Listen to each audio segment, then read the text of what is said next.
Amen. Isang mapagpalang umaga po, mga kapatid. Amen. Say praise the Lord. Amen. Muli palakpakan natin ating dakilang Diyos. Amen.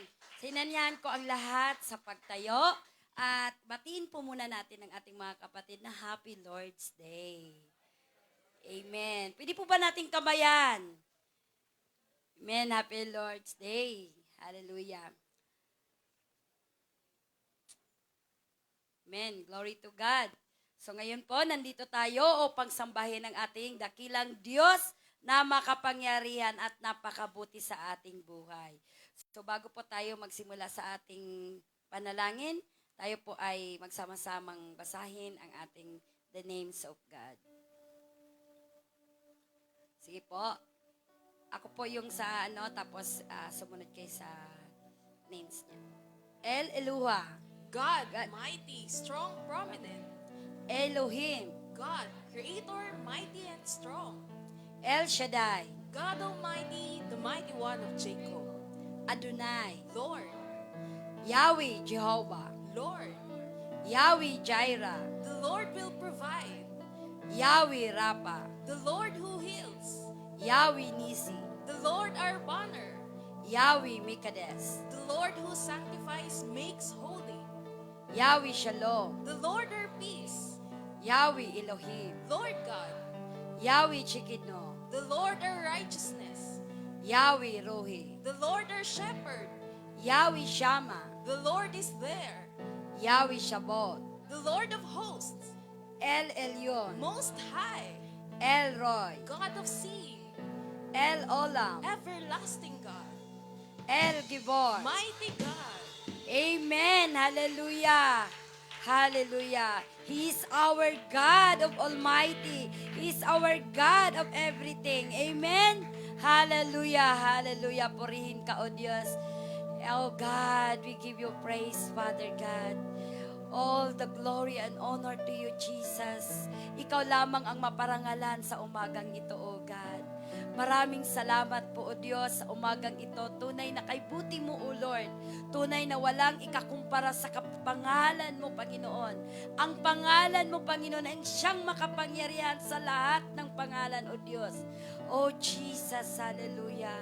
Salamat po, O Lord, sa araw na ito kami ay muli magsama-sama upang ikaw ay purihin, upang ikaw ay sambahin, O Diyos, upang ang pangalan mo, O Diyos, ay maitaas sa araw na ito. Hallelujah, Jesus. Hallelujah, Jesus. Holy Spirit, we acknowledge you today. Hallelujah. Ikaw po aming Panginoon. Hallelujah. Holy Spirit, ikaw po ay aming inaanyahan sa umagang ito na gumalaw sa aming kalagitnaan. Hallelujah, Jesus. Holy Spirit, salamat po. Samahan niyo po kami mula sa aming pagsimula hanggang sa pagtapos mamaya, O Diyos. Sa lahat ng tatayo, O Diyos, let your anointing, O God, be upon of us, Father God. Oh, hallelujah, Jesus. Patuloy namin, Panginoon, ina-acknowledge ang iyong presensya, O Diyos. Alam po namin, sabi mo sa iyong mga salita, Lord, 2 and 3 gather in your name. You are in the midst of us, O God. Lord, we are more than 3, O God, and we know, O Lord, that you are here in the midst of us, Jesus. Kaya, Father God, we pray, Holy Spirit, be with us. Move in this place. Hallelujah. Ikaw po, O Diyos, ang aming itatanghal sa umagang ito. Patuloy namin inaanyayahan ang iyong banal na Espiritu na manguna sa bawat isa, Panginoon. Sa mga tatayo dito, sa maglilid ng iyong awit, sa mga musician, O Lord, let it be, O God, your anointing be upon of them, O God, Jesus. And lalo na, O God, ang magdala ng iyong salita. Pour out your Spirit, O God. Let it be, O Lord, na magpahayag ka, Panginoon, ng mensahe, O God, upang kami, Panginoon, mabusog at mabuksan muli ang aming mga isip at puso, O Lord. Magpahayag ka, Panginoon, hallelujah, upang may apply namin, Panginoon, sa aming buhay, O Lord. Pagpalain mo, O Diyos, ang iyong magdadala ng mensahe ngayong umagang ito, Lord. Bigyan mo po ng karunungan, kaalaman na nagmumula sa iyo, O Diyos. Hallelujah. Anointing, O Lord. Maraming salamat po, O Diyos. Patuloy ka, Panginoon. Hinihingi namin ang iyong proteksyon sa umagang ito. Patuloy mong balutin itong lugar na ito sa iyong banal na dugo, O Diyos. Walang distraction ng kaaway in the mighty name of Jesus. O God, salamat po, Panginoon. Tunay na ikaw lamang, O Lord, ang maitaas. Tunay na ikaw lamang, O Lord, ang maparangalan. Sa umagang ito, Lord, ang aming pagsamba sa iyong kalawalatian, O Lord. Maraming salamat po, O Diyos. All the glory and honor to you alone in Jesus' mighty name. Amen and amen.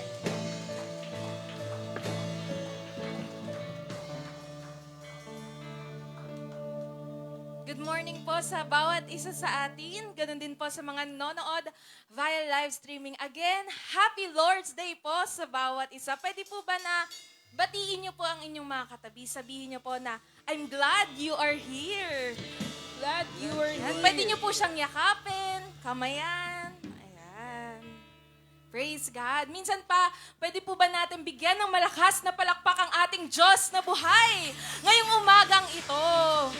Are we all excited po ba na magbigay papuri at pagsamba sa nag-iisa nating Diyos? Amen. Amen. Hallelujah. Kaya ang bawat isa po ay malaya na pumalakpak, umawit, at magbigay pasasalamat sa ating Diyos. Hallelujah.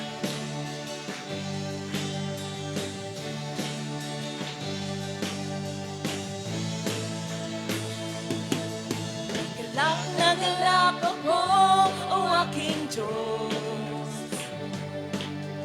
Nagagalak na ako'y magpuri sa'yo.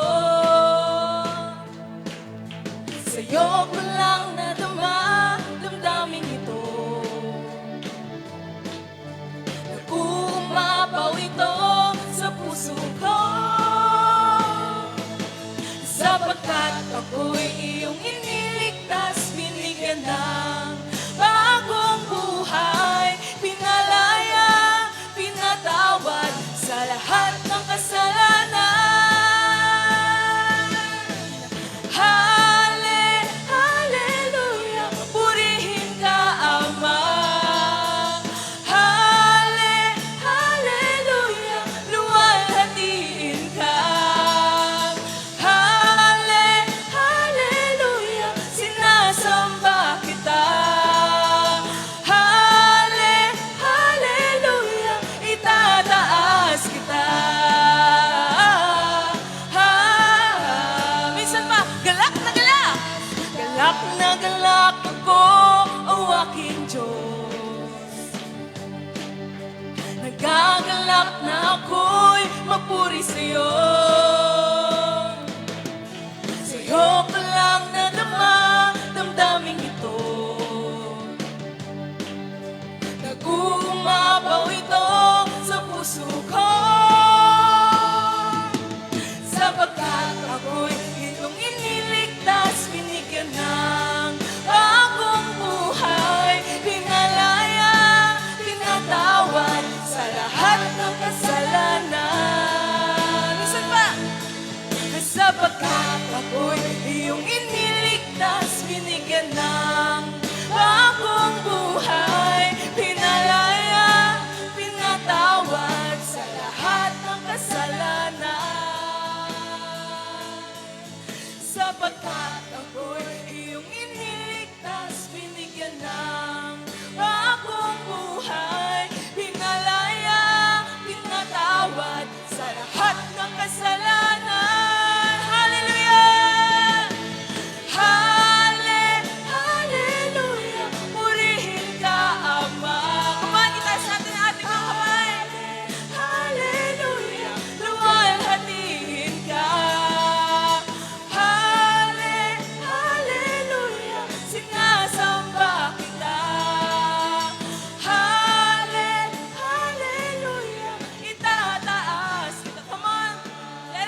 isa nating Diyos na buhay at dakila sa lahat.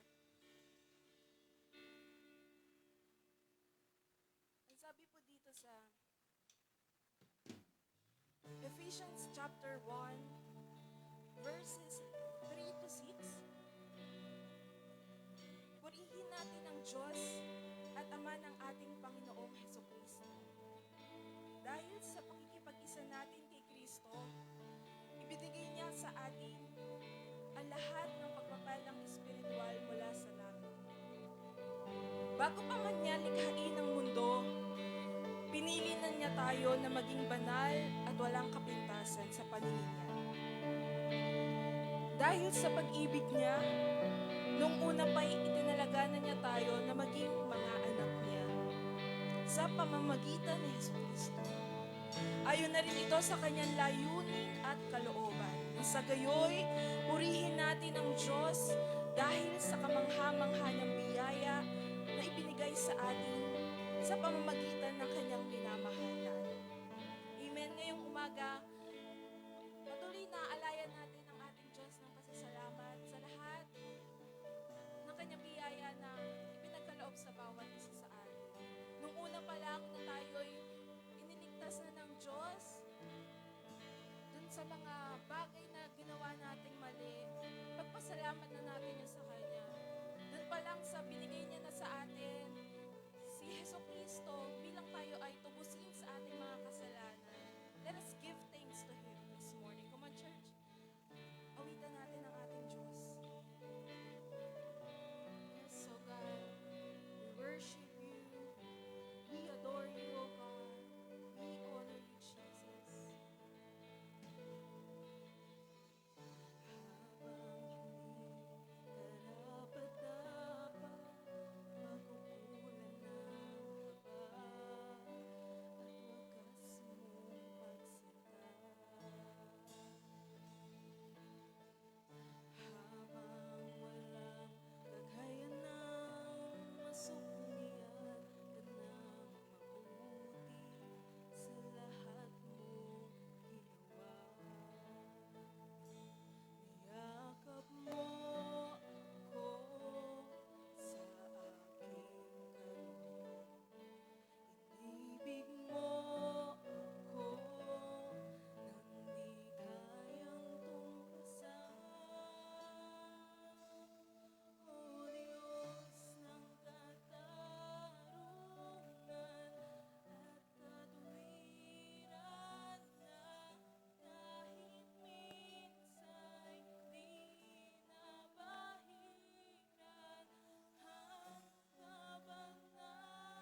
pinakamataas na papuri. Sa iyo ang aming pagluwalhati. Ang pagdakila, Panginoon, sa nag-iisa mong anak na si Jesucristo. Hallelujah! Purihin ka, Panginoon, magpakailanman. Purihin ang katapatan mo. Purihin ang kabanalan mo, Panginoong Jesus. Harapan dapat ka siyang itaas. Harapan dapat ka, Panginoon, tumanggap ng mga papuri, pagsamba at pagdakila. Hallelujah! Purihin ka, O Diyos. Minsan papalakpakan natin na malakas ang ating Diyos na buhay at dakila sa lahat. Yes. Hallelujah. Thank you, Jesus.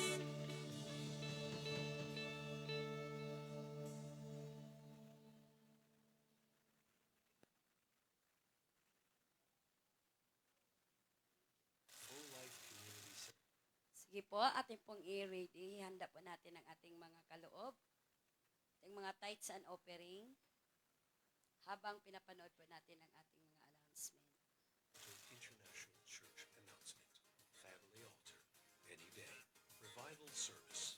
Every first Friday. Visita Iglesia. Every second and fourth Wednesday. Corporate prayer meeting. Every third Wednesday. General family altar via Zoom. Every fifth Wednesday. Family Day. Every first Sunday. Children department. Sunday school every Sunday. Women's empowerment service every second Sunday. Youth empowerment service every fourth Sunday. Holy Ghost night worship every last Saturday. Be part of Project Haggai. Support what God is doing through Full Life by giving through DBP. Account name Full Life Community Center International Inc. or through BPI. Follow our Facebook page and subscribe to our YouTube channel to replay our live stream. Amen. Handa na po ba? Ito po'y ating itaas at ating ipasalamatan sa ating dakilang Diyos. Hallelujah, O Lord. Maraming pong salamat, Panginoon. Tunay na ikaw lamang ang aming mga pasalamatan, Panginoon. Salamat, O Diyos, sa lahat ng pagpapala, Lord. Sa hininga, sa lakas, sa lahat ng pagpapala, Lord, in all aspect of our lives, Father God. Maraming karamdaman na iyong pinagaling. Maraming mga problema na iyong binigyan ng solusyon. Mga pinansyal, salamat sa pagtugon, O Lord. At hindi mo kami iniwanan at hindi mo kami pinabayaan, O Diyos. Tunay na kay buti mo, Lord. Walang ikakumpara sa kabutihan mo, Panginoon. Walang limitasyon ang kabutihan mo, O Diyos. Hindi ito masusukat, O God. Dahil napakabuti, napakalawak, napakalaki, O Diyos, ang kabutihan at ang pagka-Diyos mo, O Lord, sa aming buhay. Maraming salamat, Lord, dahil hindi mo kami pinabayaan, O Diyos. Salamat sa mga blessing na aming na-receive, Lord, sa paggising pa lang namin sa umaga, O God. O Lord, tunay na kay buti mo, O Diyos. Salamat sa mga pagpapala na yung pinagkaloob sa amin financially, Lord. Pagpalain mo to, Lord. Ito'y aming ibabalik sa iyo, O Diyos. Dahil ito'y para sa iyo, O Diyos. Lord, pagpalain mo ang mga kamay, Panginoon, na patuloy na nagbibigay sa iyo, O Diyos. Patuloy ikaw, O Lord, na mag-excel sa mga estudyante, Panginoon, sa kanang pag-aaral, O Lord. Sa mga nagtatrabaho, Panginoon, more promotion, O God. Sa mga negosyante, Lord, patuloy na bigyan mo ng maraming customer, Panginoon. Patuloy mo pagpalain ang bawat isa, Panginoon. Lord Jesus, na magkaroon ng pagmamahal sa pagbabalik sa iyo, Diyos. Bless this, O God, ang aming mga love and offering, Lord, mga tithes and offering, Panginoon, upang may magamit sa iglesyang ito, O Lord. Salamat po, Panginoon. Sa iyo lamang namin itinataas ang lahat ng papurit pasasalamat, O God, sa tanging pangalan mo, Panginoong Jesucristo. Amen and amen. Ngayon po, oras na po sa pagkakaloob.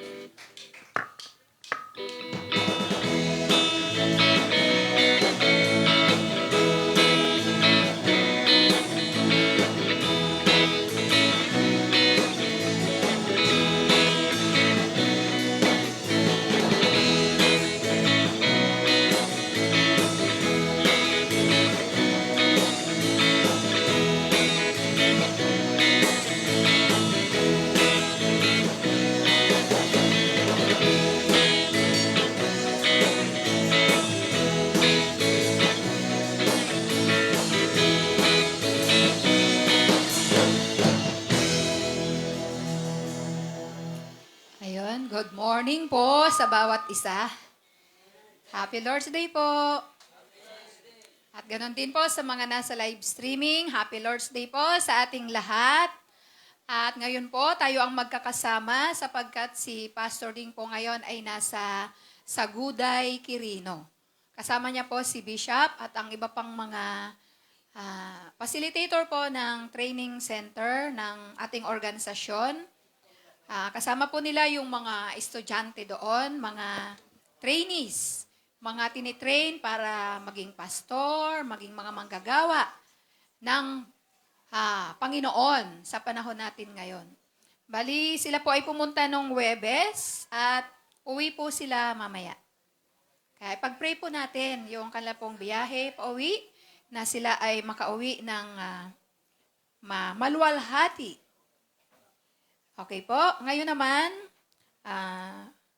binabati ko rin po ang mga kapatid natin sa Joshua Family Church sa pamumuno po ni Pastora Cherry at ang kanyang husband na si Brother Wawi. Kasama ng mga kapatid natin sa Santa Rosa. Happy Lord's Day po. Ganon din sa mga kapatid natin sa Ginyangan, Quezon sa pamumuno po ni Pastora Malu at ang kanyang asawang si Brother Nathan. Happy Lord's Day po sa ating lahat at sa lahat ng mga kaibigan, mga loved ones na makakapanood po ngayon or sa mga darating na araw. Happy Lord's Day po sa ating lahat. Sige po, tayo po muna ay manalangin para sa ating pong pag-aaral ngayon. O Amang Banal, Diyos na dakila at makapangyarihan sa lahat, kami po'y nagpapasalamat sa iyo sa araw na ito sapagkat ang bawat isa sa amin ay narito ngayon na may taglay na kalakasan, may saya at sigla sa mga puso na malaya kami, Panginoon, na nakapag-alay sa iyo ng pagsamba, ng papuri, ng pasalamat. Tunay na napakabuti mo, Diyos, sa bawat isa sa amin, kasama ng mga nasa live streaming. O Diyos, hanggang ngayon, sa mga oras na ito, muli kami ay mag-aaral ng iyong mga salita. Ang aking pong panalangin na ikaw po ang manguna sa akin.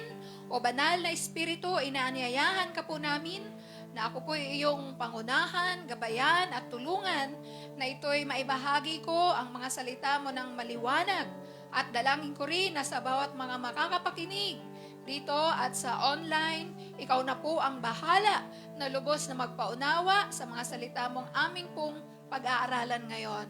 At dalangin ko, O God, na ikaw po ay malugod, ikaw ay maluwalhati, ikaw ay maparangalan sa aming pong pag-aaral ngayon ng iyong mga salita. Maraming salamat, O Diyos, ito po ang aking panalangin sa makapangyarihang pangalan ng aming Panginoong Yesus. Amen. Amen. Ngayon naman po yung nakaraang tinuro po ng ating bishop, ang ating pong Bishop Art. Balikan po natin, yung kanyang tinuro po ay maganda sapagkat ang kanyang tinuro ay yung patungkol sa Soray at yung patungkol sa agila, di ba? Yung agila na kung saan ay pinakamalakas sa lahat ng mga ibon na kahit sa gitna ng bagyo, kaya niyang lumipad. Siya ay may taglay na lakas na kung saan ay iyon yung napakagandang katangian na kumbaga sa mga Kristiyano, inahalin tulad tayo sa agila. Na tayo ay may pambihirang lakas na galing sa Panginoon, na kung saan kaya rin nating suungin at ma-overcome ang anumang mga mabibigat na mga suliranin sa ating buhay. Sapagkat kasama natin ang Diyos, siya yung nagbibigay sa atin ng kalakasan. Kaya kaya nating mag-soar high, parang katulad ng agila. Pero katulad ng agila, may kahinaan din. Tayong mga Kristiyano, may mga kahinaan din. Kaya ito ang patunay na kailangan tayong magdepende pa rin sa Diyos. Kahit gaano kalakas ang agila, may kahinaan din po siya. Ganon din po tayong mga Kristiyano. Minsan dumarating sa punto na tayo ay pinanghihinaan din. At ito naman ang panahon para tayo lubos na magtiwala sa Diyos. Kaya nga po nung linggo, sinabi sa atin ni Bishop na ano ba yung mga kahinaan natin? Kailangan nating isuko sa Panginoon at humingi tayo ng kalakasan upang muling manumbalik yung ating sigla at lakas at lumipad tayo, magpatuloy tayo sa buhay paglilingkod sa Panginoon nang may kalakasan, katulad nga po ng agila. O, diba? Ang ganda. Talagang magandang pakinggan ang salita ng Diyos, tunay na nakapagpapalakas ng ating mga pananampalataya. Ngayon naman po, bago po ako mag-share ng salita ng Diyos, gusto ko pong iparinig sa inyo yung aking motto sa tuwing ako ay nagbabahagi ng salita ng Diyos. Ano po ba yon? Na sa pakikinig po ng salita ng Diyos, ito yung magandang ay ilagay natin sa ating puso. Na ang salita ng Diyos ay itinuturo para ang mga tuwid, ang mga liko ay maging tuwid, at ang mga tuwid ay wag nang maging liko. Yan po yung magandang hangarin ng salita ng Diyos. Hindi po para tayo ay patamaan, hindi po para tayo ay saktan. Ang salita ng Diyos ay para sa ating ikabubuti. Amen? Amen po ba? Amen po ba? Amen. Ngayon, dito po sa ating pong pag-aaralan, ang pamagat po ay base sa tema po natin na Soar High. At ang subtitle ko po ay Embracing Freedom. Kanina po yung kinanta natin, ang ganda, di po ba? Yung masayang kanta, galak na galak ako, o aking Diyos. Bakit tayo nagagalak? Sabi dun sa kanta, sapagkat ako'y iyong iniligtas, binigyan ng bagong buhay, pinalaya, pinatawad sa lahat ng kasalanan. Di ba ang ganda? Sineselebrate natin yung kalayaan na natanggap natin mula sa Panginoon. Kinakanta natin, di po ba? Kahit naman yung bansang Pilipinas, di po ba? Sineselebrate natin yung araw ng kalayaan. Tayo, ginagawa nating awit sa Panginoon yon, pinaparating natin ang ating pasalamat na tayo ay pinalaya. Kaya ngayon, ang aking pong ibabahagi ay connected po dun. Kung tayo ay pinalaya, dapat i-embrace natin yon. Yakapin natin ang mahigpit na mahigpit.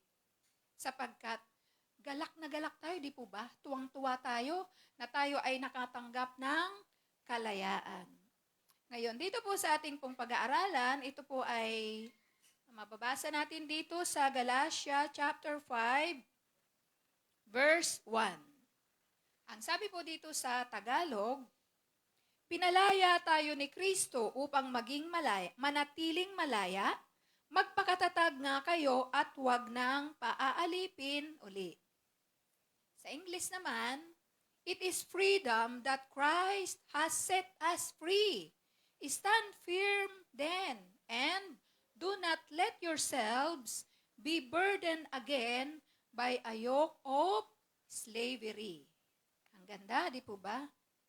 Ang layunin po natin sa ating pong pag-aaral ay to cherish freedom deeply. Talagang makita natin na kailangan talaga nating lubos na pahalagahan yung kalayaan na bigay sa atin ng Panginoong Jesus. Embrace natin ng mahigpit na mahigpit. Sapagkat baka makawala, baka maalipin ulit tayo. So, ito pong binasa natin, ito ay sulat ni Pablo sa mga taga-Galacia. Bakit niya po ito sinulat sa mga taga-Galacia? Na sinasabi niya doon sa mga Kristiyanong naroon na pinalaya na kayo ni Kristo upang manatiling malaya. Kasi dito po sa mga taga-Galacia, meron po diyang mga tagapagturo na kung saan ini-insist nila doon sa mga, lalo na sa mga hintil na mga manampalataya ng Panginoong Hesus, ito pong mga hintil, katulad natin, mga hindi Hudyo, mga ibang lahi. Iyan pong mga hintil, nung kumilala sa Panginoong Hesus, sinasabi nila na para sila ay maging bayan ng Diyos, kailangan nilang magpatuli. Sa Biblia po, ang mga Hudyo, bilang tanda na sila ay bayan ng Diyos, sila ay may tipan sa Diyos, ang mga lalaki po ay kailangang tuliin.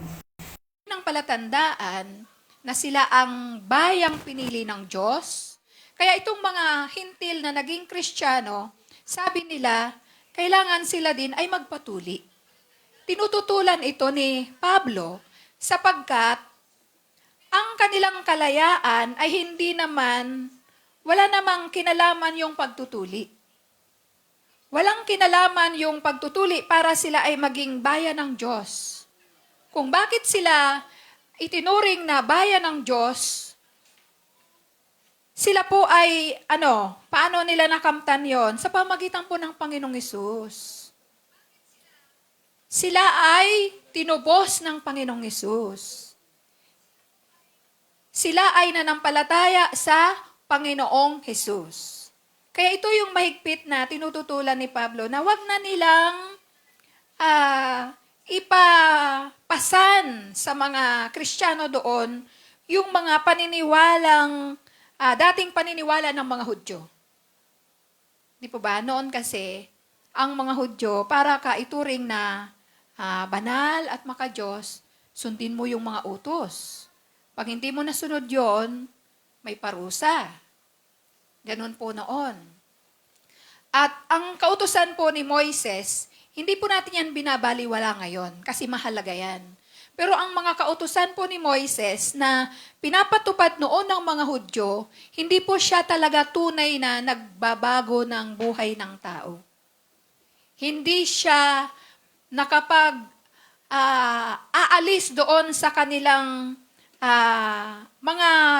mga buhay na kung saan ay namumuhay pa rin sila sa kasalanan.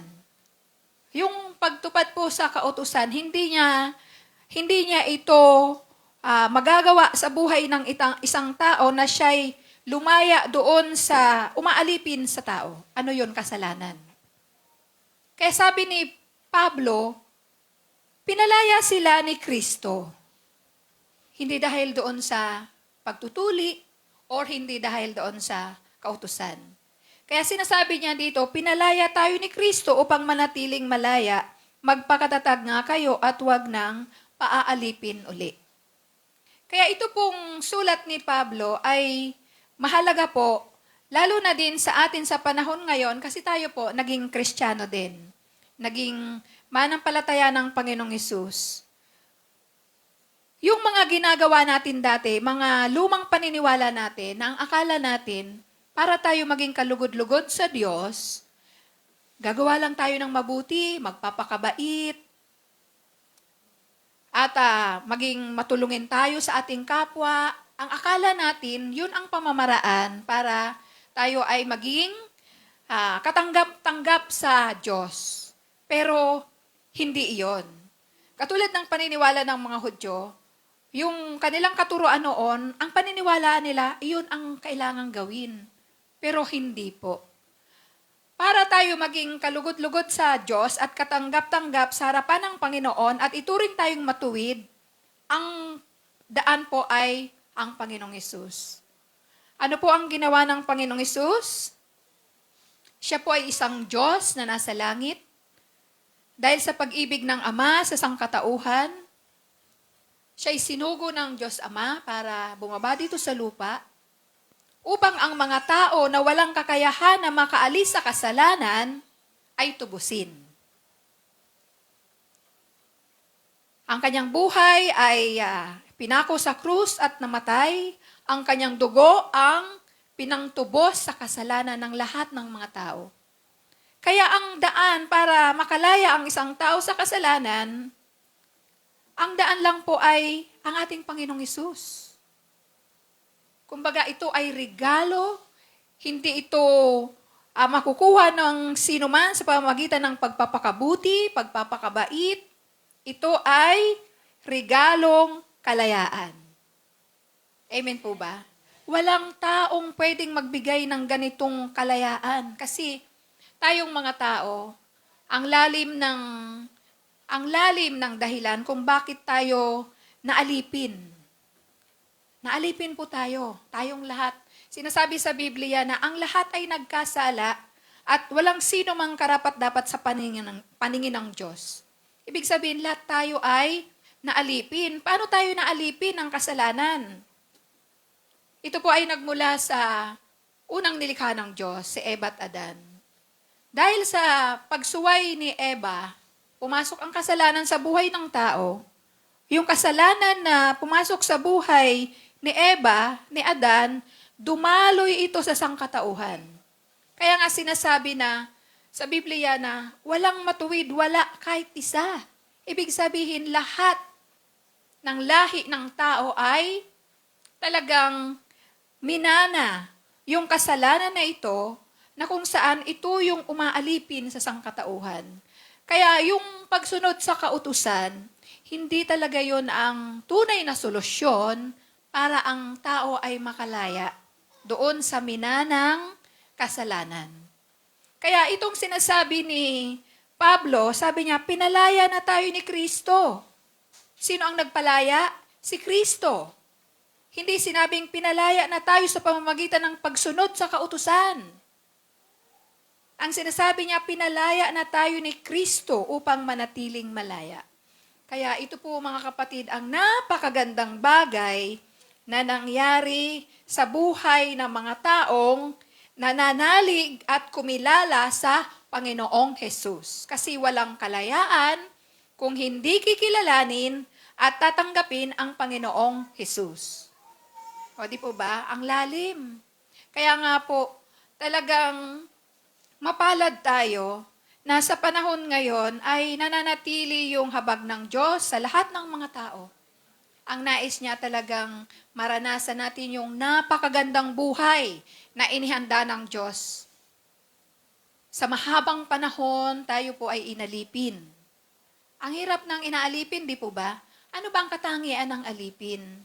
Di ba, ang isang alipin, wala kang karapatan na tumanggi sa gusto ng master o kaya ng amo mo. Sunod-sunuran ka. Kumbaga, kahit ayaw mo, gagawin mo. Kasi wala kang ang rights na tumanggi. Ganon din po ang nangyari sa ating mga tao. Na sa mahabang panahon, inalipin tayo ng kasalanan. Sino ba ang master, ang pinakapinuno ng kasalanan? The devil. Sa mahabang panahon, ang mga tao inalipin ng dyablo. Pero, ang magandang balita, mahal na mahal ng Diyos ang mga tao, kaya nga sinugo niya yung tutubos para tayo'y malaya. Di ba ba, ang isang taong nakakulong, hindi siya lalaya kung hindi siya tutubusin. Depende sa krimen na ginawa. O, di ba, may katumbas na halaga yon. Para makalaya siya doon sa pagkakakulong, kailangan may tutubos sa kanya. Ganon din tayo, bagamat yung mga kasalanan na nananalaytay sa atin ay hindi naman talaga kagagawan natin, minana natin, tapos nahirapan tayo, nagsuffer tayo, pero ang biyaya ng Diyos ay higit na napakaganda kasi, di ba, kinahabagan tayo ng Diyos. Inibig tayo ng Diyos, sinugo niya ang kanyang bugtong na anak, na walang iba kundi ang ating Panginoong Yesus. Kaya dito sinasabi ni Pablo, pinalaya tayo ni Kristo upang manatiling malaya. Ang ganda, di po ba? Ano ang dahilan kaya ka pinalaya? Para manatiling malaya. Oh, mahirap naman na pinalaya tayo tapos gusto uli nating magpaalipin. Mahirap yon. Kaya dito po, meron pong ways to cherish embracing freedom. May dalawang bagay po akong ibabahagi para itong freedom na to, talagang sa pamagitan nito, maipapakita natin kung paano natin niyayakap ang kalayaan na bigay sa atin ng Panginoong Yesus. So, number 1 po, paano natin labis na pahalagahan? Unang-una, ang gagawin natin, live in freedom. Ipamuhay natin, mamuhay tayo doon sa kalayaan na ibinigay sa atin ng Diyos. Sabi po dito sa verse 1, it is for freedom that Christ has set us free. At katulad nga po ng sinasabi ko kanina na ang mga Kristiyano noon, Hindi na dapat sila pahirapan ng mga ritual, ng mga tradisyon, para lamang sila ay ituring na kabilang sa bayan ng Diyos, para ituring na siya ay anak ng Diyos o kaya kawan ng Diyos. Hindi na kailangan. Kundi, ang sinasabi ni Pablo, ang kailangan nila ay manatiling malaya. So, dito po, ang nakapalo po sa live-in freedom, ano po ang kailangan nating gawin para tayo ay mamuhay? To live in freedom in Christ means ito po. Ito yung dapat po nating gawin. Number 1, loving God. Pangalawa, serving God. Pangatlo, serving others. Ito po ang mabuting gawin para maipamuhay natin yung kalayaan na tinanggap natin sa Diyos. Sapagkat, kung pinalaya na tayo ng Diyos, syempre, alipin na tayo ng Diyos. At yan po yung sinasabi dito sa unang Pedro chapter 2 verse 16. Ang sabi po dyan, "For you are free, yet you are God's slaves.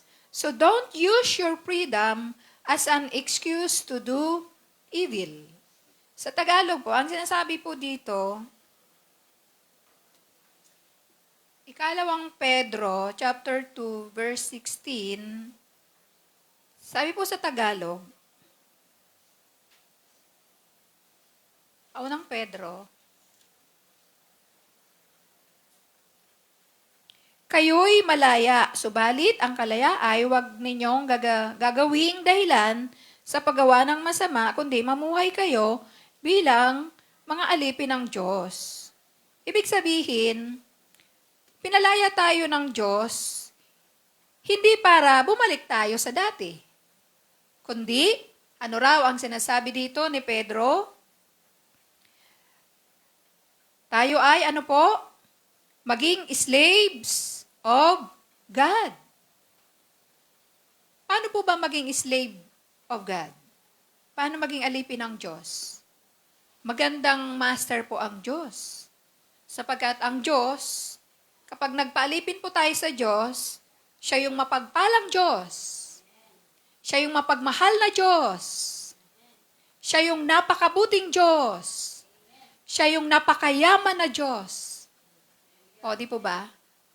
Pero pag nagpaalipin po tayo sa devil, pahirapan po tayo nun. At ang gusto nun, dalhin tayo dun sa impyerno. Yun ang ayaw, yun ang gusto niya na mangyari sa atin. Kaya nga, ang sabi dito, to live in freedom, ibig sabihin, magpapaalipin na tayo sa Diyos at hindi na doon sa dati. At ang alipin ng Diyos, ano ang ginagawa ng mga alipin ng Diyos? Siyempre, minamahal ang Diyos. Pangalawa, pinaglilingkuran ng Diyos. At kapag pinaglilingkuran ng Diyos, ang patunay nun, gagawin natin yun sa kapwa. Mamahalin natin ang kapwa, paglilingkuran natin sila. Kasi sinasabi sa Biblia, kung naglilingkod ka sa Diyos na hindi nakikita, iba't yung nakikita mo, hindi mo paglingkuran.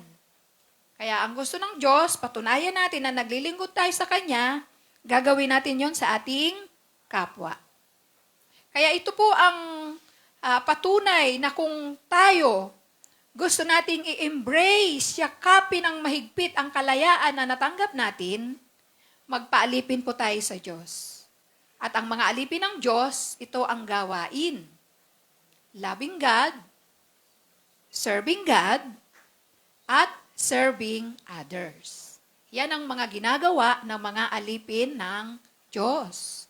Di po ba? Ang ganda. Kapag ginawa natin ito, di ba? Tuwang-tuwa sa atin ang Diyos. At kapag natuwa sa atin ang Diyos, anong kasunod kaya? Anong kasunod na gagawin? Siyempre, pagpapalain tayo. Pero kapag tayo ay nagpaalipin doon sa unang umalipin sa atin, nako, trahedya ng buhay ang aanihin natin. Kaya nga po, ito yung napakahalagang bagay na masayang masaya tayo, inaawit natin, galak na galak ako o aking Diyos, sapagkat ako'y iyong iniligtas. Binigyan ng bagong buhay, pinalaya. Yon, kung galak na galak tayo, i-embrace natin ito, yung kalayaan na tinanggap natin mula sa ating Panginoong Yesus. Dahil tinubos tayo ng Panginoong Yesus, siyempre, pag-aari niya na tayo. Ganon po yun. At napaka ganda na maging pag-aari tayo ng Diyos. Di ba? Sapagkat nasa Kanya na lahat. Ano ba ang gusto natin? Nasa Kanya na lahat. Kaya napakasayang maging pag-aari ni Jesus. Yun po ang mabuting bagay na dapat nating gawin kung talagang gusto nating i-embrace, yakapin ng mahigpit yung kapayapaan na tinanggap natin. Unang gawin, dapat live in freedom. Diba? Katulad dito sa ating bansang Pilipinas, sa mahabang panahon, marami yung umalipin sa atin, mga Espanyol, mga Hapon, mga Chinese. Diba? Hirap na hirap yung mga ninuno natin. Pero merong mga nagmalasakit para lumaya ang bansang Pilipinas. May nagsakripisyo. Kaya tinatamasa natin ngayon. Kaya ngayon, maraming mga makabayan na talagang pinagtatanggol nila yung ating bansa para huwag na tayong maalipin at masakop uli. Dahil napakasarap naman talagang mamuhay sa isang malayang bansa. Di po ba? At ganun din naman tayo bilang mga Kristiyano. Pinalaya na tayo sa kamay ng dyablo. Ngayon, huwag na tayo magpaalipin uli. Tayo ang may kontrol noon sa ating mga buhay. Hindi naman niya tayo kayang pasukin kung hindi tayo mag-open, magbubukas ng ating mga pintuan sa Kanya. Wala po siyang kapangyarihan. Yan yung meron tayong mga tao. Kapangyarihan na magpasya kung gusto natin o hindi. Yan yung nag-iisang kapangyarihan na meron tayo, mga kapatid. Kaya gamitin natin yan ng tama. Huwag nating tatanggapin ang anumang mga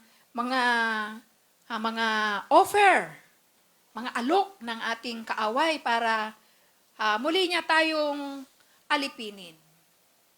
So, dito po sa pangalawang punto na aking pong ibabahagi, embracing freedom. Ito po yung mahalagang dapat nating gawin. Ano po ba to? Holding on to freedom. Holding on to freedom.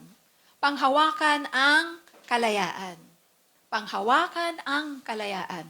Sinasabi po dyan sa verse 1, stand firm then, and do not let yourselves be burdened again by a yoke of slavery.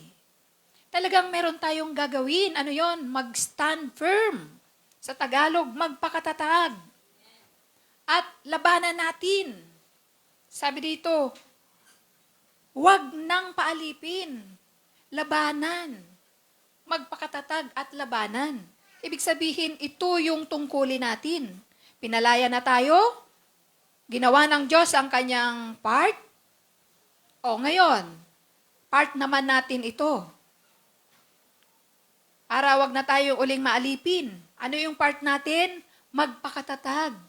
At wag tanggapin yung ino-offer ng dyablo para tayo'y alipinin muli. At ito yung napakagandang bagay na patuloy nating pagsisikapan bilang mga Kristiyano. Dito po, ini-insist talaga to ni Pablo. Sabi niya, pinalaya tayo ni Kristo upang manatiling malaya. Magpakatatag nga kayo at huwag nang paaalipin uli. Ito yung mga pananalita ni Pablo sa mga Kristiyano noon. Kasi si Pablo po, isa siyang Hudyo. Alam niya kung gaano kahirap yung mga ipinatutupad noon sa kanila para tuparin yung mga kautusan ni Moises. Subalit, sila, sa ganong kahigpitan nila, wala naman ding tunay na pagbabago sa kanilang mga buhay. Hindi naman din sila lumaya doon sa kanilang mga old, sinful nature, yung minanang kasalanan. Hindi naman sila nagbago doon. Ano po ang patunay na hindi naman talaga sila nagbabago kahit sinusunod nila ang kautusan? Dahil, katulad ni Pablo, di ba si Pablo po, bago niya ma-encounter si Jesus, siya'y papunta noon sa Damascus. Bakit siya pupunta doon? Kasi huhulihin niya ang mga Kristiyano, kakalad ka rin, dadalhin sa bayan, para parusahan, at ipapatay. So isipin natin, ano ang nagawa ng kautusan, ng pagsunod nila sa kautusan? Ay pumapatay sila, nagpaparusa sila ng kanilang mga kapwa, na kung tutuusin, talaga bang ganun kabigat ang mga krimen na ginagawa ng mga Kristiyano noon para humantong sila na ang mga saserdote noon ay talagang tinutugis ang mga Kristiyano, ipinapapatay? Ano ang ginawa ng kanilang mahigpit na pagsunod sa kautusan? Wala namang transformation yung kanilang mga buhay. Masama pa rin yung kanilang ginagawa. Ang mga saserdote, puno ng inggit. Bakit ba nila ipinapako ang Panginoong Hesus? Dahil sa inggit. Kaya masasabi natin na yung kanilang pagsunod noon sa kautusan ay hindi naman nakapagbago ng kanilang mga buhay. Pero nung si Pablo ay na-encounter niya ang Panginoong Hesus, di ba? Nung siya ay papunta doon sa Damascus para usigin ang mga Kristiyano, kinatagpo siya ng Panginoong Hesus. Basahin po natin yan sa Aklat ng Gawa. Kinatagpo siya ng Panginoong Hesus.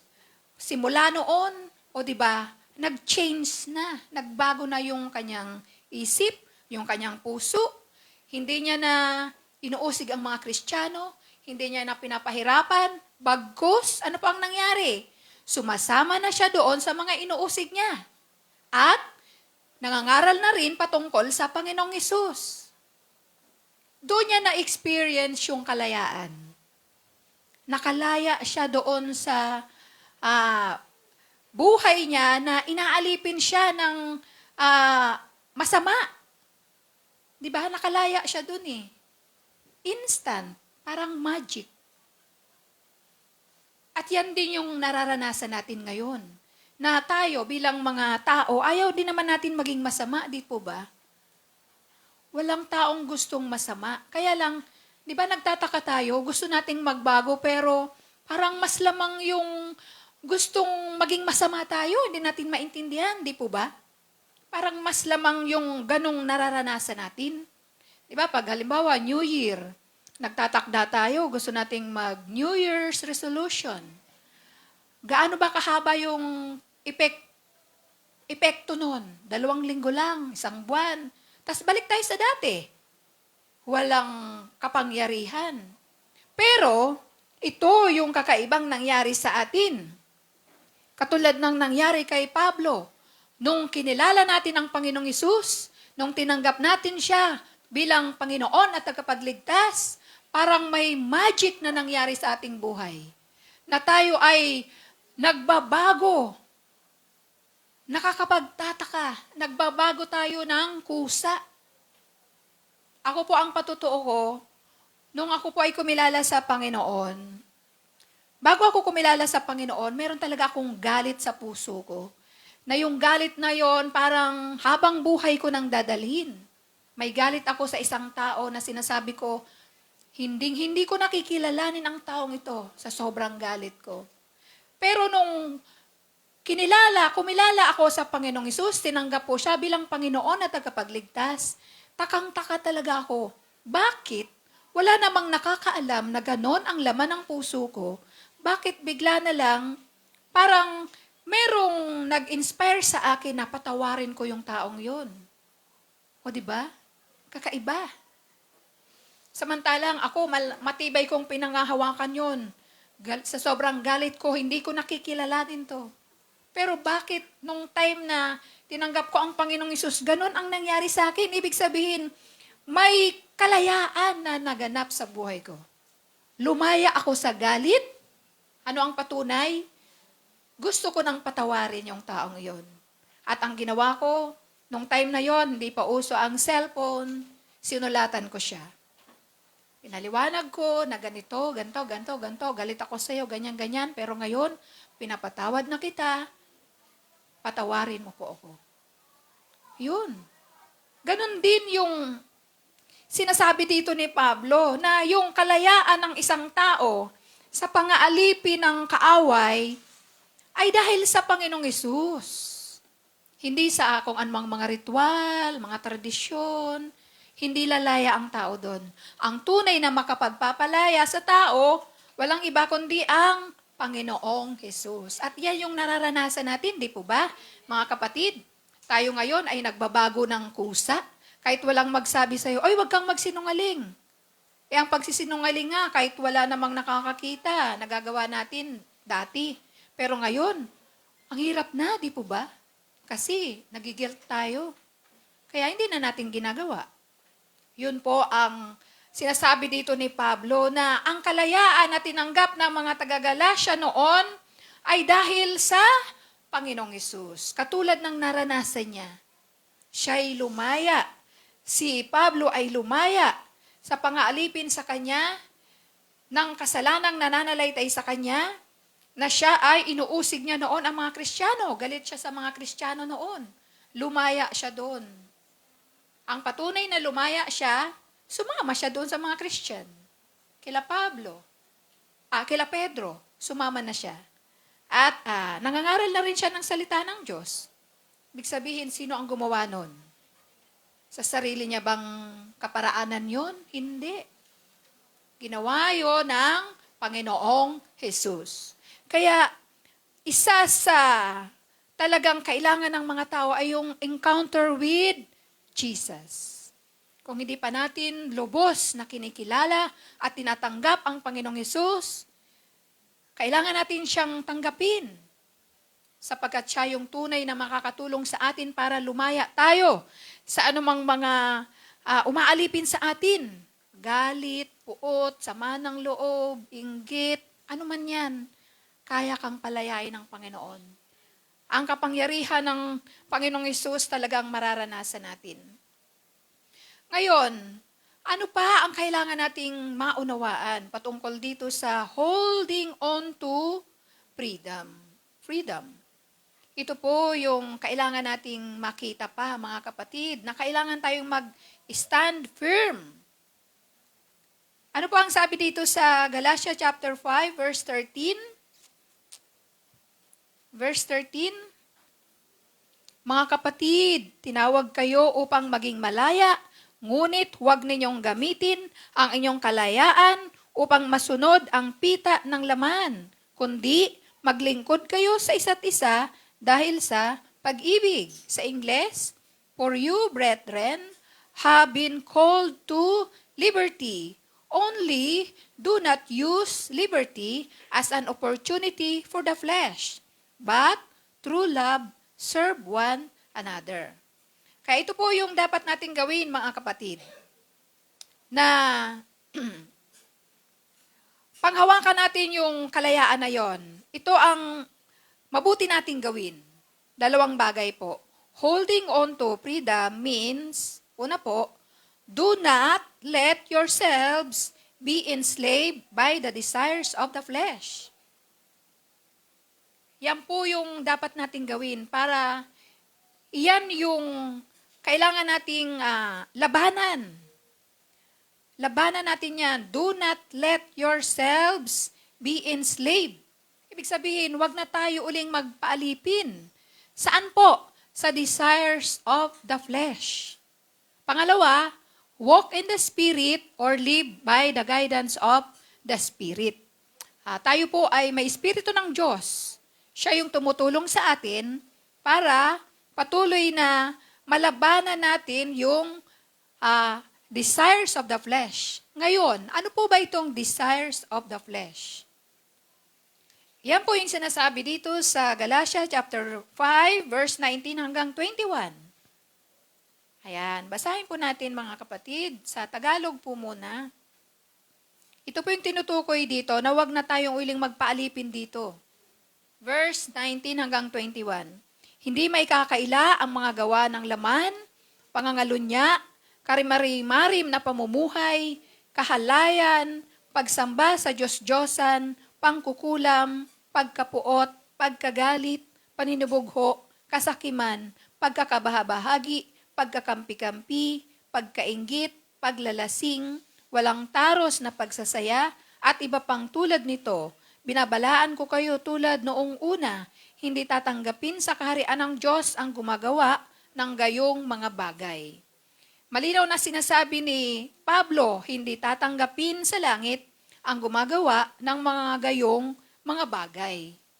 Kaya nga po mga kapatid, tayong lahat, alipin ito. Ito yung minana natin sa ating ninunong, si Eva at si Adan. At ang sinasabi dito ni Pablo, hindi tatanggapin yung mga gumagawa nito. Hindi tatanggapin sa langit. Kaya nga po, dahil sa ganito ang kalagayan natin, tinubos tayo ni Jesus. Kasi talagang lahat tayo pupunta sa kaparusahan. Dahil ito nga yung kalalagayan natin. Kaya siya bumaba. Dahil ito nga ang umaalipin sa atin. Ngayon, nung tinanggap natin ang Panginoong Hesus bilang tagapagligtas, pinalaya na tayo dito. Malaya na tayo ngayon. Yan ang katotohanan, paniwalaan man natin at hindi.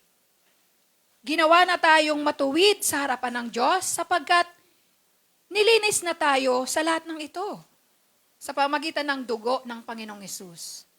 Pinalaya na tayo, tinubos na tayo.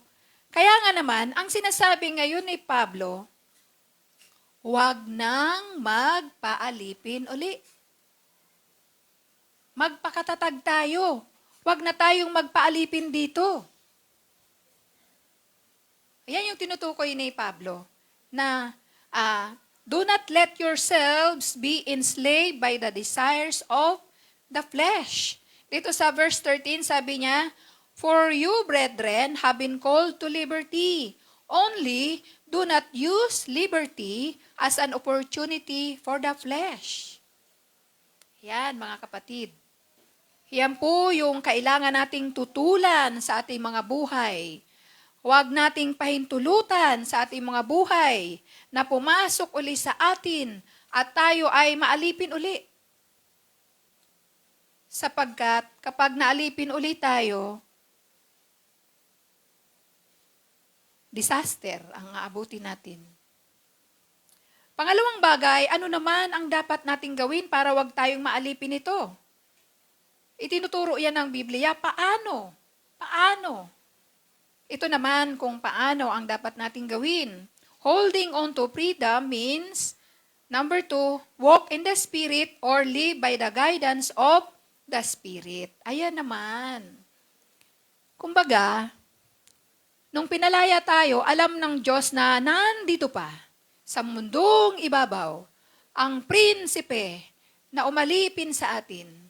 Kaya naman, nagpadala siya ng tutulong sa atin. Sino yon? Ang banal na Espiritu. Kaya sabi dito ni Pablo, walk in the Spirit. Basahin natin dito sa Galatians chapter 5 verse 16.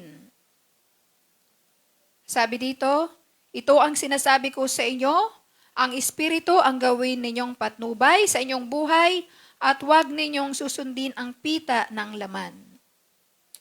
Yan, sa English, sa English po, I say then, walk in the Spirit, and you shall not fulfill the lust of the flesh. Ito ang solusyon, mga kapatid. Ang Holy Spirit ay makapangyarihan. Ang Holy Spirit ay Diyos. Ang Holy Spirit ay present sa lahat ng oras. Nandyan palagi para tulungan tayo sa panahon na may manunukso.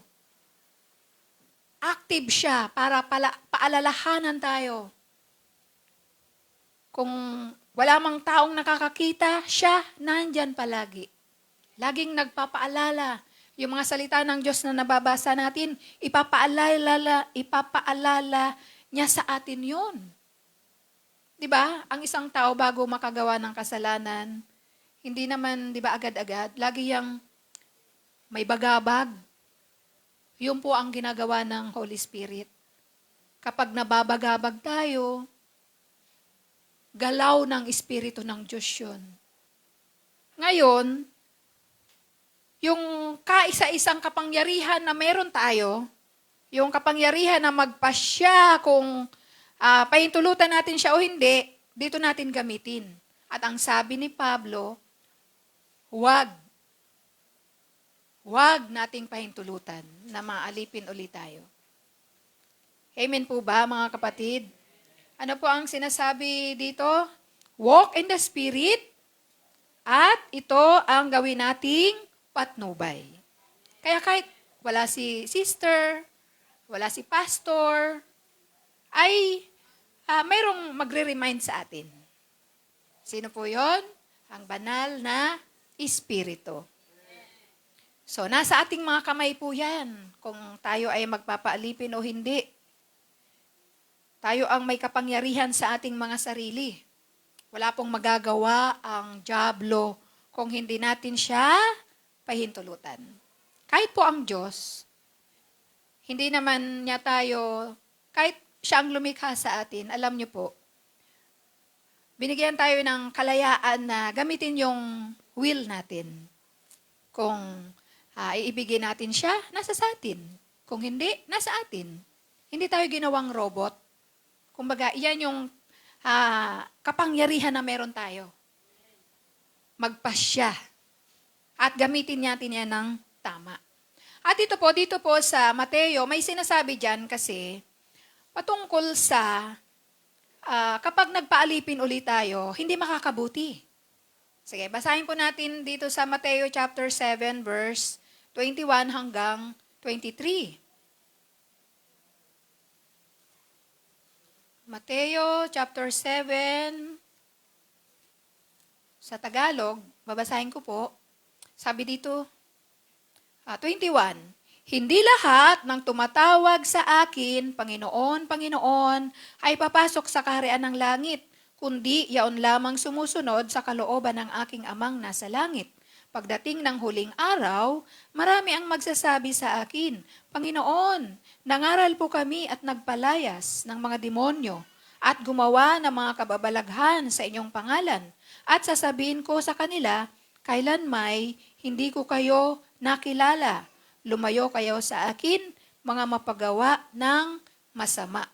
Sa English po, ang sabi dito, not everyone who says to me, Lord, Lord, shall enter the kingdom of heaven, but he who does the will of my Father in heaven. Many will say to me in that day, Lord, Lord, have we not prophesied in your name, cast out demons in your name, and done many wonders in your name? And then I will declare to them, I never knew you. Depart from me, you who practice lawlessness. Ngayon, ito pong sinabi po ng Panginoong Hesus, ito ay malinaw na pagpapakita na talagang hindi lahat ng tumatawag at kumilala sa Kanya ay papasok sa langit. Malinaw po yan na sinasabi ng Panginoong Hesus. At pangalawa, ito yung mga tao na nag-apila. Bakit sila dininay? Nag-apila sila. Ang sinabi dito, may mga mag-aapila, ang sabi dito, pagdating ng araw, marami ang magsasabi. Sasabihin nila, Panginoon, nangaral po kami sa iyong pangalan. Ibig sabihin, ang taong ito ay kumilala sa Panginoon. Nakatanggap ng kalayaan mula sa Panginoon. Bakit siya mangangaral? Bakit niya pinapangaral ang Panginoong Hesus? Dahil kinilala niya. Kung kinilala niya, ibig sabihin, naka-experience siya ng kalayaan. Nakalaya na siya sa masama. Pero bakit ang sabi dito ng Panginoong Hesus, I never knew you? Pangalawa po, na apila, ang sabi dito, Panginoon, nagpalayas kami ng demonyo. Wala pong makapagpapalayas ng demonyo sa sinasapian kung wala siyang gift na galing sa Panginoong Hesus. At hindi niya magagamit ang authority ng pangalan ng Panginoong Hesus kung hindi siya manampalataya ng Panginoong Hesus. Ibig sabihin, ang taong ito na nagpapalayas ng mga demonyo ay believer of Christ. O, di ba? Matindi. Gifted. May kapangyarihan. Pero bakit ang sabi ng Panginoong Hesus, I never knew you. Yan. Depart from me. Pangatlo po, naapila, may nagsasabi. Sabi dito, gumawa kami ng kababalaghan sa inyong pangalan. Merong siyang gift of signs and wonders. Parang gift nila Pedro, nila Pablo. Diba? Nagpapalaya sila ng mga demonyo, nagpapagaling ng mga may karamdaman. Ganito yung kanyang gift. Pero, bakit ang sabi ng Panginoong Hesus, I never knew you, depart from me. Hindi po ba tayo nagtataka? Bakit ganon? Naglingkod sila, nangangaral ng salita ng Diyos. Halimbawa, katulad ko, Lord, nangangaral po ako ng salita ng Diyos nung ako'y nabubuhay. Bakit naman po hindi mo ako nakikilala? Kinilala kita. Kaya nga po kita pinapangaral. Bakit naman ngayon hindi mo ako kinikilala at pinapalayas mo ko? O di ba? Yun namang nagpapalayas ng mga demonyo, Lord, ang dami kong natulungan. Nakalaya sa mga sinasapian ng masamang espiritu. Marami akong nagawa ng mabuti. Bakit naman hindi mo ako kilala? Oh, yung merong gift of signs and wonders. Maraming kumilala sa Diyos dahil sa mga ginawa niyang himala. Di ba? Noong panahon ng Panginoong Hesus, ang daming kumilala sa Panginoong Hesus kasi dahil doon sa mga himala na ginawa ng Panginoon. Kaya sila naniwala. Marahil ganun din to. Sasabihin niya na, dahil sa mga himalang ginawa ko, ang daming mga Kristiyanong talagang naglingkod sa iyo, na-encourage. Maraming mga hindi Kristiyano ang kinilala ka, Panginoon. Bakit naman ayaw mo akong kilalanin ngayon? Ano ang dahilan? Ang dahilan po, ang sabi dito, depart from me, you who practice lawlessness. Yun ang dahilan.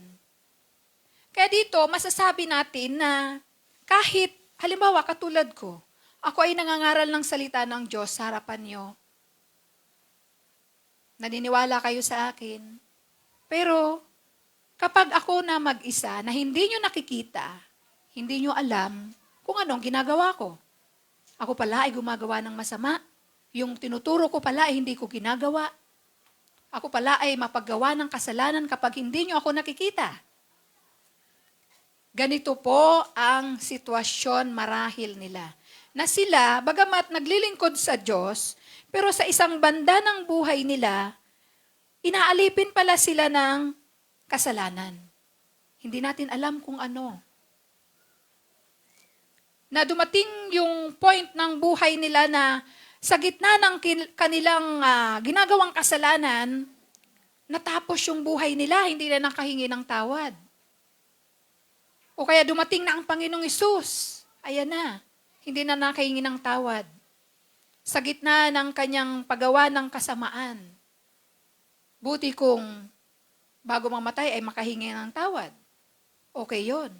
E paano kung inabutan ka doon sa gitna ng paggawa mo ng katiwalian, ng kasamaan? Kinuha na yung buhay mo, hindi ka na nakahingi ng tawad. Marahil ganito ang nangyari sa kanila. Kasi maganda naman yung ginagawa nila, naglilingkod sila sa Diyos. Parang tayo, dito, naglilingkod tayo sa Diyos, pinapagamit natin ang ating buhay, song leader, musician, Bible teacher, prayer intercessor, preacher, magandang bagay. Pero, maging maingat tayo. Baka sa isang banda ng ating buhay pala tiwali tayo. At marahil, ganito ang kanilang kalagayan. Kaya nga, ang sabi ni Pablo, pinalaya tayo ni Kristo upang maging malaya, magpakatatag nga tayo at huwag nang paalipin uli. Marahil ang mga taong ito, bagamat mga ginamit mightily ng Diyos, pero gumagawa ng tiwali. At yan po ay totoo. Dahil meron pong isang pastor na nagpa-pastor siya sa ibang bansa. Ito ay totoo. Hindi naman po sa sinisiraan ko ang pastor, pero realidad po ito eh. At ito na nga ang patunay. Isang pastor na nagpa-pastor sa ibang bansa, may asawa, ang asawa niya nandito sa Pilipinas, pero doon pala sa ibang bansa, meron din siyang asawa. Oh. Kaya sinasabi dito, Lord, nangaral kami ng iyong masilita sa iyong pangalan. Ang sabi ng Panginoong Hesus, depart from me, you who practice lawlessness. Kaya, napakahalaga mga kapatid na tayo bilang pinalaya, magpakatatag tayo. Huwag na tayong magpaalipin uli. Delikado. Delikado mga kapatid. Kaya bilang mga believers of Christ, mga simpleng tao tayo na mga manampalataya ng Panginoong Hesus, tayo po ay magpakatatag. At bantayan natin ang ating mga sarili. Sapagkat, di ba tayo, ayaw naman talaga nating bumalik na sa pagkakasala. Kaya lang ang tukso, nandyan, nasa bahay, nasa eskwelahan, nasa church, nasa lahat ng dako. Pag hindi tayo nagpakatatag, ayan. Yan na ang magiging dahilan para makapenetrate uli sa atin ang ating kaaway.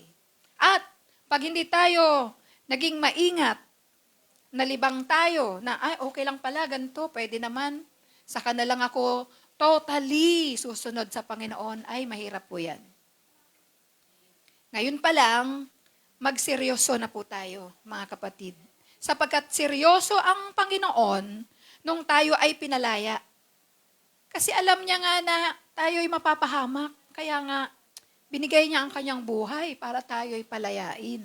Tapos tayo hindi natin seseryosohin. Mag-ingat tayo, mga kapatid.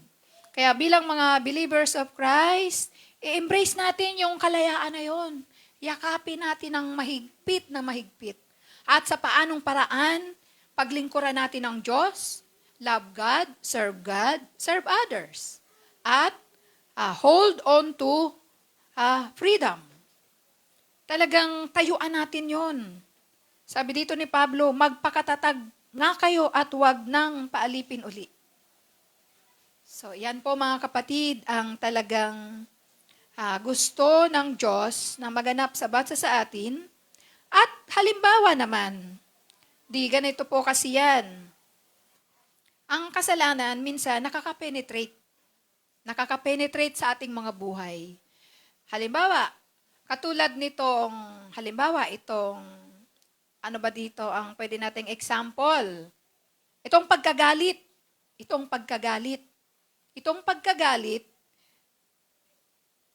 Simple lang siya, pero kapag meron kang matinding galit, ang hirap pong makaalis dyan.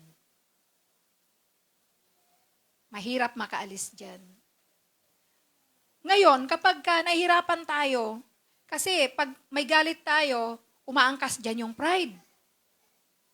Yung pride na, di ba, pag galit ka sa isang tao, tas humihingi ng tawad, ayaw mong patawarin. Umaangkas yung pride dahil sa pride. Iisipin natin, ba't ko naman patatawarin to? Grabe ang ginawa nito sa akin. O di ba? Umangkas yung pride. Kaya, nandyan yung galit. Ayaw nating pakawalan. Nandyan lang yan, nananatili sa puso natin. Kapag ganyan na ang nangyayari, anong kailangan nating gawin? Wala naman pong ibang pwedeng gawin, kundi hingi ng tawad. Hingi tayo ng tawad sa Diyos at humingi tayo ng tulong sa Panginoon para makalaya tayo doon. Pagkatapos natin humingi ng tawad, talikuran natin yon, yung galit na yon, at magbago. Ngayon, kapag talagang hirap na hirap tayo, gamitan na natin ang ating kapangyarihan. Palayasin natin. Hindi lang po tayo dapat, Lord, ayoko nang makaalis. Ay, gusto ko nang makaalis. Panginoon, tulungan mo ako. Tulungan mo po ako. Wala pa rin. Gamitan natin ang ating kapangyarihan. Palayasin na natin. Paano? Ganito tayo, dapat mga kapatid, matutunan natin ito. Uutusan natin yung espiritu. Espiritu kasi yan. Espiritu ng galit. Inutusan kita. Lumayas ka sa buhay ko. Alis. In Jesus' name. Yan, gawin po natin yan. Hanggat hindi tayo napapalaya, ganyan ang gawin natin. Repent, cast out, palayasin natin. Ewan ko na lang kung hindi tayo lumaya. Kasi pag hindi, mga kapatid, talagang pahirapan po tayo ng galit na yan. Kasi pag may galit tayo, ano po bang nangyayari kapag may galit? 'Di ba? Halimbawa dito, may galit ako sa, halimbawa, kanino kaya? Kay Ate Che. 'Di ba? Pag nakita kami, babatiin ko siya. Pero malamig na pagbati. Hindi katulad ng dati, uy, Ate Che, kumusta ka? Diba, pinipigilan mo yung sarili mo kasi, galit ako dyan eh. O ano pa ba, pag may galit? Ano yan? Yung, kung hanggat maaari, pag nandyan siya, halis ka. Diba, ganon? O kaya, kapag minsan, may hingin sa yung pabor, hindi mo bibigay. Galit ka eh. Hindi katulad pag wala kang galit, ibang-iba talaga yung pakiramdam.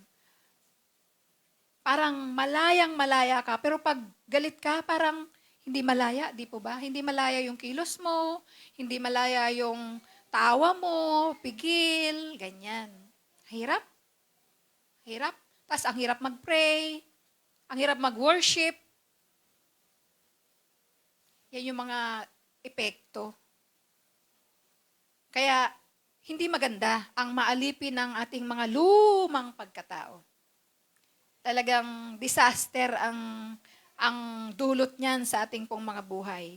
At paano naman po tayo magiging matatag para mapaglabanan natin ang mga tukso na nandyan palagi sa ating paligid? Siyempre po, basahin natin ang Biblia araw-araw. Ano pa po? Mag-pray tayo lagi. Ang prayer, ang sabi ng Panginoong Hesus, watch and pray so you do not fall into temptation. Yan yung mga panlaban natin para maging matatag tayo. Ano pa po ba? O lagi tayong umaten sa ganito, nakakatulong po to. Yung ganitong mga gawain, Bible study, prayer meeting, mag-attend po tayo. At yan ang mga bagay na makakatulong sa atin para tayo ay maging matatag at mapaglabanan natin yung gustong gawin ng kaaway sa atin na tayo ay alipinin uli. Amen po ba, mga kapatid? Kaya 'di ba, lahat na inilatag na ng Diyos para talaga tayo ay maranasan natin yung napakagandang plano ng Diyos. Ang gusto ng Diyos sa atin, buhay na ganap at kasiyasiya. At yan yung kalayaan na yan. Enjoy natin yung kalayaan na yan. Sa totoo lang, hindi natin ma-enjoy yung kalayaan kung babalik tayo sa dati nating buhay. Napakalungkot na buhay. Yung dati nating buhay. Miserableng buhay yon. Ngayon, hindi na. Kaya, ang buhay ay masarap at mapayapa kapag tayo ay may kalayaan. Ipagpatuloy po natin yan. Embrace natin yung kapayapaan na yan. Huwag nating hahayaan na makubkob ulit tayo ng mga patibong ng kaaway. Kaya dito po sa ating pong conclusion, ayan, freedom is a precious gift from God to all believers in Jesus. We must continually embrace it by living freely and holding on to our freedom. By doing so, we'll soar to greater heights in serving God. Malaking ambag para tayo ay mag-soar high sa ating pong paglilingkod at pagsunod sa Panginoong Hesus kapag ang kalayaan na ito ay naiingatan natin sapagkat magiging masaya tayo, na patuloy na susunod at maglilingkod sa Panginoon. Pero kapag tayo ay inalipin ng kaaway, mahihirapan tayo. Mahihirapan tayo mga kapatid. Kaya yakapin natin ng mahigpit ang kalayaan na ito na tinanggap natin mula sa Panginoong Hesus. Kaya purihin ang Panginoon sa ating pong pagtatapos. Tayo po ay manalangin. Let's pray.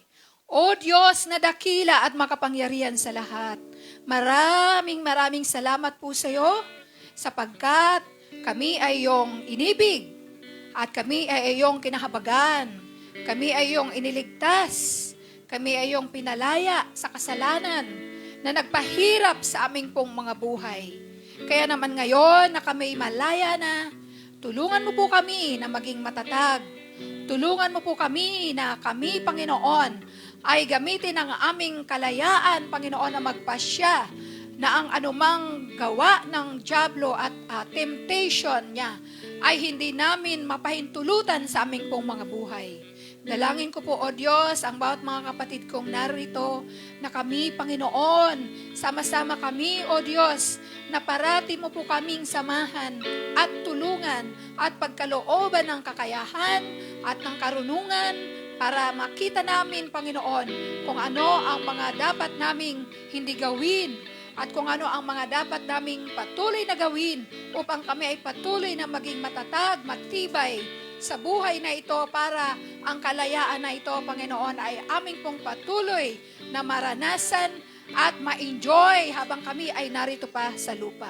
Pinasasalamatan ka namin, Panginoong Hesus, sapagkat kami ay iyong pinalaya, kami ay iyong inibig, kami ngayon ay pinangakuan mo ng buhay na walang hanggan.